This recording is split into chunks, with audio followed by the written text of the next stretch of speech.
Hello everyone, notification bell में आप सभी का स्वागत है। दोस्तों मैं आज आप लोगों को स्टेनोग्राफर का जो स्किल टेस्ट हुआ है, री स्किल टेस्ट, जो भी कैंडिडेट का अच्छा गया है और उनका रिजल्ट श्योर है होगा ही। जहाँ तक परसेंटेज ऑफ एरर की बात है तो प्रत्येक साल जो है सो आपको एरर बढ़ा ही है। और ये नोटिस जो है ये स्टेनो का ही नोटिस है। मैं दूसरा नोटिस डाल करके कोई एक वीडियो आपको बना देता हूँ, इंटरव्यू का तैयारी कैसे करें, क्योंकि मैं डिपोजिशन राइटर का इंटरव्यू दे करके आया हूँ। तो मैंने सोचा एक वीडियो बना देता हूँ आप लोगों के लिए, क्या क्या इसमें नया नया क्या कहिएगा, ये स्टेनो का जो इंटरव्यू है उसमें क्या क्या ये लोग इम्प्लीमेंट कर सकते हैं जो मुझे लगा, और क्या क्या इन्होंने डिपोजिशन राइटर में पूछा है और क्या पूछ सकते हैं, वो मैं सारा आज आप लोगों को बतला देता हूं। और वीडियो पूरा देखिएगा, सारा कन्फ्यूजन आप लोगों को दूर हो जाएगा और किसी का भी आप लोगों को बैच खरीदने की ज़रूरत नहीं पड़ेगा। क्योंकि जो भी कैंडिडेट, आप किसी से पूछ लीजिए, जो भी बैच खरीदे होंगे डिपोजिशन राइटर में यूट्यूब पर या कोई भी चैनल सब का या फिर कोई इंस्टीट्यूट का, उतना फ़ायदा हुआ नहीं। वहाँ पे वो लोग नॉर्मल क्वेश्चन पूछते थे, शायद ही जो है सो किसी को कुछ टफ क्वेश्चन पूछ देते थे कुछ भी, लेकिन नॉर्मल क्वेश्चन पूछते थे। तो देखिए इंटरव्यू में क्या होता है आपको मैं पहला बतला देता हूँ, जो इंटरव्यू का तैयारी कैसे करें।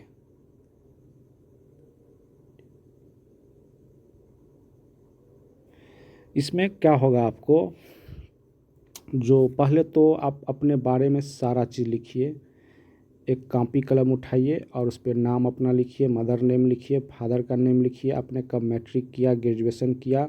देखिए कॉपी पे मैंने अपने लेवल से तैयारी किया था, तो जान लीजिए 200-250 क्वेश्चन मैंने खुद अपने से तैयार किया था। उससे क्या होगा, आपको अपने अंदर में एक बूस्टअप आ जाएगी, ठीक है। आपका कॉन्फिडेंस लेवल क्या हो जाएगा, बिल्कुल हाई हो जाएगा, ठीक है। आपको वहाँ जब जाइएगा तो थोड़ी सी हिचकिचाहट रहेगी और सारा चीज़ आपके अंदर में इतना बूस्टअप रहेगा। जब आप इतना ये 250 क्वेश्चन, और मैं बतलाऊँगा जो आपको क्या क्या चीज़ देखना है 250 क्वेश्चन के लिए, कितना हमको तैयारी करना पड़ेगा इंटरव्यू के लिए, जो इंटरव्यू अच्छा जाएगा, ठीक है। तो पहले आप लोग क्या कीजिए दोस्तों, जो अपना नाम वगैरह लिखिए, एक कॉपी कलम लीजिए और उस पर इस चीज़ का विवरण को तैयार कीजिए, ठीक है। पहले नाम के बारे में, इंट्रोडक्शन के बारे में अपना लिखिए, जो आप अपना इंट्रोडक्शन क्या क्या आप वहाँ दीजिएगा, हो सकता है पूछ देंगे, आप अपना इंट्रोडक्शन दीजिए वो लिखिए। सेकेंड में लिखिए क्या चीज़, क्वालिफ़िकेशन, ठीक है। अगर प्रेजेंट टाइम में आप क्या करते हैं, कोई जॉब में है तो उसका डिटेल लिखिए। बिहार सरकार के हैं, सेंट्रल एम्प्लॉय हैं या फिर कॉन्ट्रैक्ट बेसिस पे हैं, क्या चीज़ है, सारा चीज़ लिखिए, ठीक है। दूसरा क्या लिखिए, हॉबीज लिखिए, जो आपका हॉबीज क्या है, ठीक है। फिर आ जाइए क्वालिफ़िकेशन में, ऑनर्स पेपर जो है आपका क्या है, उससे चांस है, क्योंकि डिपोजिशन राइटर में कई सारे बच्चे को उससे क्वेश्चन अदर डिस्ट्रिक्ट में पूछा गया था, इसलिए मैं बोल देता हूँ। उससे कोशिश कीजिए कम से कम 40 क्वेश्चन उससे निकालिए, ऐसा जो मे बी लगे जो ये क्वेश्चन आ सकता है, ठीक है। तो इतना चीज़ करिएगा। फिर मैं आगे बतला देता हूँ जो क्या करना पड़ेगा। फिर आपको क्या करना है, जो क्या कहते हैं, सारा चीज़ मैं बतलाता हूँ। जब इतना चीज़ आप लोग अपने पर कर लीजिएगा तो मैं गारंटी के साथ कह देता हूँ आप लोगों का बूस्टअप जो है हाई हो जाएगा। किसी का बैच लेने का ज़रूरी आप लोगों को नहीं पड़ेगा, अन्यथा आप लोग ले सकते हैं किसी का बैच, उसमें कोई प्रॉब्लम नहीं है, ठीक है। और रही बात कोड ड्रेस की, तो कोड ड्रेस जो मैं पहन करके गया था, वाइट शर्ट और ब्लू पैंट, ब्लैक शूज और ब्लैक बेल्ट, ठीक है। और पर्सनालिटी में थोड़ा सा आप लोग वहाँ पे जब एंट्री कीजिएगा तो थोड़ा सा चेहरा पर स्माइलिंग रखिएगा, तो उससे काफ़ी कॉन्फिडेंस आपको लगेंगे। और काफ़ी सर लोग भी वहाँ पे जज जो भी हैं, सर लोग भी काफ़ी अच्छे रहते हैं। और कई कई जो है सो डिस्ट्रिक्ट में यही सुनने का आया जो उतना नहीं हुआ, तो ऐसा अभी बात नहीं है। वो लोग काफ़ी अच्छे होते हैं और सही सबको चाहते हैं जो अच्छा से इसके स्टूडेंट लोग के साथ बिहेव करे। इतना चीज़ तो मैं आपको बतला दिया। अब दूसरा आता है क्या, आप जिस डिस्ट्रिक्ट से बिलोंग करते हैं उस डिस्ट्रिक्ट के बारे में, उसका एस्टेब्लिशमेंट कब हुआ, ठीक है, वर्तमान उसका डीएम कौन है, एसपी कौन है, सदर अगर है वो डिस्ट्रिक्ट में सदर भी है तो सदर का एसएसपी कौन है, समझ गए, और उस डिस्ट्रिक्ट का सांसद कौन है, वहाँ का एमएलए कौन है, समझ गए। इतना चीज़ का डाटा आपको तैयार करना पड़ेगा। उसके बाद आपको वहाँ का कुछ फेमस है, अगर कोई यहाँ पर ऐतिहासिक घटना हो चुका है तो वो सब सारा चीज़ जो है आप क्या करते हैं, उसका तैयारी आपको करना पड़ेगा, ठीक है। कितना संसदीय क्षेत्र आता है, और वहाँ से अगर कोई नेशनल हाईवे वगैरह जाता है तो वो सारा चीज़ आप देख लीजिए। उसके अंदर में कितने अनुमंडल आता है, और ये सब चीज़ आपको देखना पड़ेगा ही, ठीक है। वहाँ की कुल आबादी कितनी है, और कुछ हो सकता है जो वहाँ पे ये भी पूछ दे आपको जो पुलिस स्टेशन की संख्या कितने हैं, ये सब चीज़, प्रमंडल के आयुक्त कौन हैं, ये सारे चीज़ आपको लिखना पड़ेगा। ये हो गया। फिर उसके बाद आपको एक ये जो है सो इतना चीज़ तो हो गया। उसके बाद फिर कोर्ट से रिलेटिव कुछ क्वेश्चन हैं, उसको भी आपको देखना पड़ेगा। क्या कहते हैं, सुप्रीम कोर्ट का स्थापना कब हुआ, सुप्रीम कोर्ट के वर्तमान में जज कौन है, उसके बाद सुप्रीम कोर्ट को पहली बार जो है सो कितने जगह सुप्रीम कोर्ट की स्थापना हुई थी, 49वें जज कौन है, वर्तमान में 50वें जज कौन है, ठीक है, प्रथम जज कौन थे, ये सारे चीज़ आपको देखना पड़ेगा। सुप्रीम कोर्ट किस अनुच्छेद के तहत गठित होता है, उसके बाद हाई कोर्ट का किस अनुच्छेद के तहत गठन हुआ है, हाई कोर्ट का स्थापना हुआ, कौन सा एक्ट के तहत स्थापना हुआ, ये सारे चीज़ एक कापी कलम उठाइए और उस पर डिस्कस कीजिए। मैं लिख के दे देता हूँ, आप जब इतना चीज़ करके जाइएगा ना, आप 100% कॉन्फिडेंस के साथ वहाँ रहिएगा, ठीक है, और बूस्टअप आप में रहेगी। दूसरा चीज़ ये हो गया, कोर्ट से रिलेटिव जितने भी फुल फॉर्म होते हैं, सीजीएम का क्या होता है, एडीजे का होता है, सीजेडब्ल्यूसी जो आप लोग डिक्टेशन करते होंगे उसमें आता है, उसका फुल फॉर्म। मेरे साथ एक थे कैंडिडेट, उनसे भी फुल फॉर्म पूछ दिया गया था, ये चीज़ आप देखना पड़ जाएगा। फिर वर्तमान में हायर रैंक के जो भी पोस्ट है, जैसे राष्ट्रपति, उपराष्ट्रपति, प्रधानमंत्री, बिहार के सीएम कौन है, बिहार के राज्यपाल कौन है, बिहार के वर्तमान में डीजीपी जो थे श्री राजविंदर सिंह भट्टी, उनका अब वो तबादला हो गया है तो वो अब रहे नहीं। डीआईजी का फुल फॉर्म पूछ सकता है, डीजीपी का फुल फॉर्म पूछ सकता है, तो ये सब चीज़ आपको देखना पड़ेगा, ठीक है।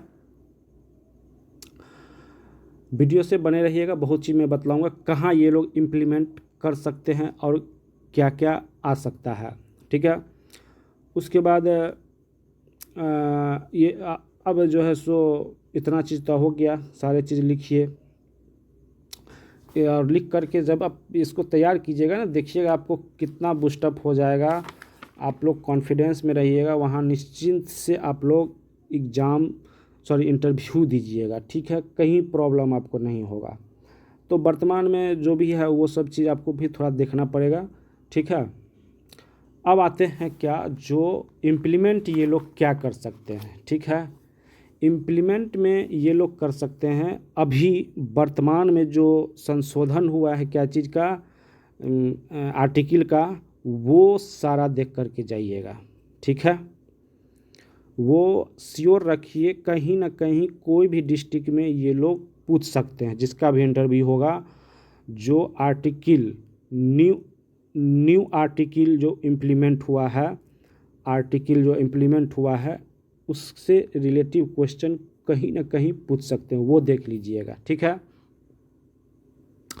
दूसरी बात जो सबसे इम्पोर्टेंट है, जान लीजिए, स्टेनो का प्रैक्टिस कम से कम 120 पर वर्ड करके जाइएगा, ठीक है।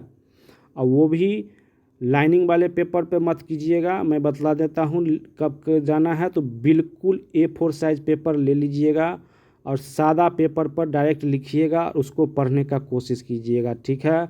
और वो भी कोशिश कीजिएगा कोई पेपर और फिर कोर्ट का मैटर, बस ये 2 प्रैक्टिस करके 120 पर वर्ड या 100 पर वर्ड मिनट के प्रैक्टिस करके ही जाइएगा, क्योंकि ये श्योर है ये लिखवाएंगे वहाँ पे। और थोड़ा बहुत किसी को बैठा देंगे जो टाइप करके दिखलाओ। जनरली डिपोजिशन राइटर में इन्होंने ये चीज़ किया है, ठीक है। तो कोई भी कैंडिडेट जो सोचते होंगे क्या जो यहाँ तो मैंने किसी तरीक़ा से इधर उधर झांक करके लिख लिया और रिज़ल्ट तो आ ही जाएगा, श्योर हो जाएंगे, तो ऐसा दिमाग पे मत रखिएगा, ठीक है ना। तो वहाँ पे वो लिखवाएंगे और वहाँ लिखाने के साथ साथ वहाँ पे क्या करेंगे, बोलेंगे जो पढ़ो अब यहाँ पे, ठीक है। तो वहाँ पर उनका कमी साफ पता चल जाएगा जी ये बालक ऐसा करने लायक था नहीं तो कैसे यहाँ पे पहुँच गया। तो कहीं ना कहीं वहाँ पे ये चीज़ उनको संदेह होगा भाई, ठीक है। तो ये सारा चीज़ मैं आप लोगों को बतला दिया। तो इम्प्लीमेंट में 2 चीज़ कर सकता है, एक न्यू आर्टिकल और दूसरा स्टेनो, तो वो पूछेंगे ही, हो सकता है किसी से टाइपिंग भी करवा ले, वहाँ पे कहेंगे कि लिख दिया चलो इसको टाइप करके दिखला दो, ये भी कर सकते हैं। और डॉक्यूमेंट में जो भी डॉक्यूमेंट होगा वो सारा जैसे ही नोटिस निकलेगा जान लीजिए वो बनवा लीजिएगा, जो भी डॉक्यूमेंट ये देंगे, ठीक है, वो सारा कंप्लीट करवा लीजिएगा। और एक जो है सो एक और इम्प्लीमेंट में बतला देता हूँ ये क्या रहेगा और क्या चीज़ देखना है, क्योंकि वो इम्प्लीमेंट नहीं, वो आपको क्या कहते हैं डिपोजिशन राइटर में पूछे भी हैं। सबसे इम्पोर्टेंट है आपको वो जो पूछेंगे, मैं बतला देता हूँ, थोड़ा सा स्क्रीन को साफ कर लेते हैं, उसके बाद वो पूछ सकते हैं आपको कंप्यूटर के बारे में जान लीजिए, ठीक है। कंप्यूटर का सारा चीज़ देख करके जाइएगा, ठीक है। कंप्यूटर का जो है सो फंक्शन की का शॉर्टकट की देख लीजिएगा, शॉर्टकट की जितना होता है कंट्रोल प्लस से F1 सॉरी ये H से क्या होता है, कंट्रोल P से क्या होता है, कंट्रोल F से, कंट्रोल Z से, कंट्रोल R से, कंट्रोल C से, ये सारा चीज़ देख करके ही जाइएगा। इतना चीज़ आप एक कॉपी कलम उठाइए और लिखिए, 200 क्वेश्चन बने, 250, 300, 400, 500, आप इतना करके देखिएगा आपको हम लिख के दे देते हैं, वहाँ पर आपको जितना क्वेश्चन पूछेंगे आप सारा का जवाब दीजिएगा। इक्का दुक्का क्वेश्चन ही होगा जिसका आप लोग जवाब नहीं दे पाइएगा। इतना चीज़ कर लीजिए, मैं लिख के दे देता हूँ, आप लोग इंटरव्यू में अच्छा परफॉर्मेंस करके आएंगे। तो दोस्तों अगर आप इन सारे चीज़ से संतुष्ट हैं तो चैनल को ज़रूर सब्सक्राइब कर लीजिएगा। और आगे भी मैं 1-2 वीडियो जैसे ही रिज़ल्ट पब्लिश होगा तो फिर से मैं डाल दूंगा जो क्या क्या करके जाना है, ठीक है। और चैनल को अधिक से अधिक ग्रुपों में शेयर कर दीजिएगा, ताकि जो भी कैंडिडेट अगर इनका रिज़ल्ट होगा वो इस वीडियो को देखेंगे तब अपना सारा तैयारी करने में लग जाएंगे, ठीक है। तो चैनल को सब्सक्राइब करना मत भूलिएगा। Thanks for watching.